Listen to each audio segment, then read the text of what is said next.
there. We'll come back to look at other articles on the Portugal News homepage here.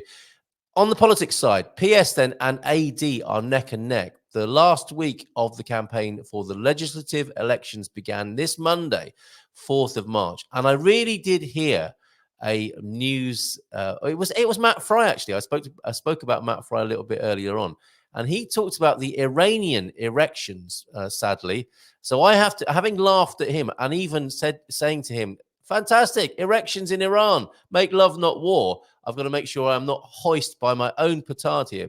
And I firmly refer to the elections here in Portugal, this being the last week of the campaign for the aforesaid, which began on Monday, with opinion polls showing that the two majority parties are neck and neck.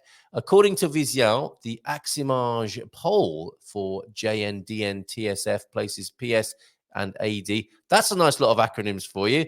In a technical tie, but with why are people saying technical so much lately? A technical resection and a technical tie here, but with an advantage for the socialists, 33.1% against 29.6%. That's a PS versus AD in voting intentions for the legislative elections on March the 10th. The barometer also indicates that Chega is consolidated as the third political force guaranteeing a majority on the right. The study highlights that everything is still open. There are 240,000 undecided people, and 1 million will decide at the ballot box. So they say.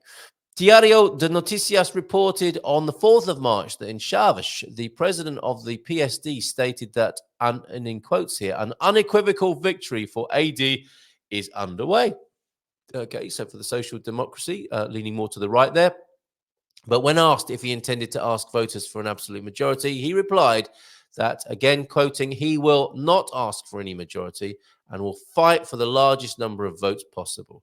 A political change is in fact underway in Portugal, continued Luis Montenegro, and an unequivocal AD victory is in fact underway. So he's not afraid to call it next Sunday, he says, warning, however, that it is necessary for the enthusiasm of the street to be transported to the sections of vote. Okay, yeah, so taking the political excitement from the street to the polling booths.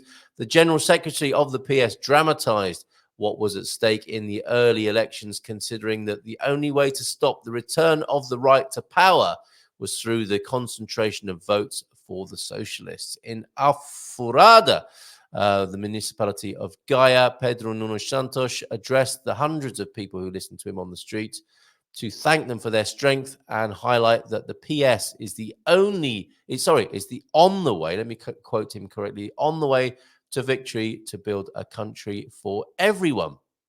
7 days before the elections, the president of the Liberal Initiative, Rui Rocha, went to São João de Madeira, home of the PS leader, to highlight that this is the moment for the Portuguese to choose between the past and the future.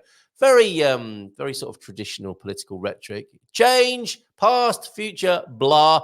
Anyway, it was Rui Rocha went to the PS leader's home and said it was time to choose between the past and the future, reinforcing that his party is here to seriously change Portugal in a campaign. It's like foreplay, isn't it? They're telling us what they're going to do to us. To get us excited. And we know, don't we, from our experience as mature human beings, that sometimes the sales is not quite as good as the reality, certainly when it comes to politics and in many other areas of life. In a campaign initiative at the Santo Terço Hospital, the General Secretary of the PCP, this is the Communist Party, Paulo Raimundo, also took the opportunity to dramatize the vote in the legislative elections between those who want to dismantle and those who want to save the National Health Service, the SNS, ensuring that the only way CDU guarantees public health care. Entering the final stretch of the campaign. Who doesn't like a final stretch? First thing in the morning, Livre's spokesman Rui Tavares called for cold blood. What? For the days remaining until... Oh, yes. So it's not to get too excited, not literally cold blood on the streets. For the days remaining until the elections after the incident on Sunday in a street for the socialist candidacy. Candidacy sounds like a disease, doesn't it? like an accelerated case of candida. PAN spokesperson Ines de Souza Real accused Chega of being irresponsible and adopting electoral strategies identical to those of Donald Trump in the United States after Andre Ventura alleged the possibility of annulling votes in his party. However, the CNE will analyze the suspicions raised by the president of Chega regarding the possibility of deliberate annulment of votes for the party in the legislative elections. Patterns all around the world, right?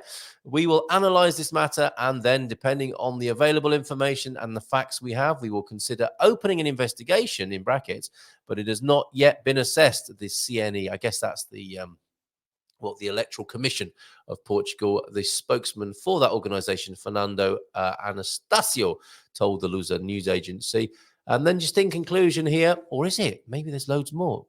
No, okay. No comments. It looks like the Portugal News have closed comments at this pre-election time.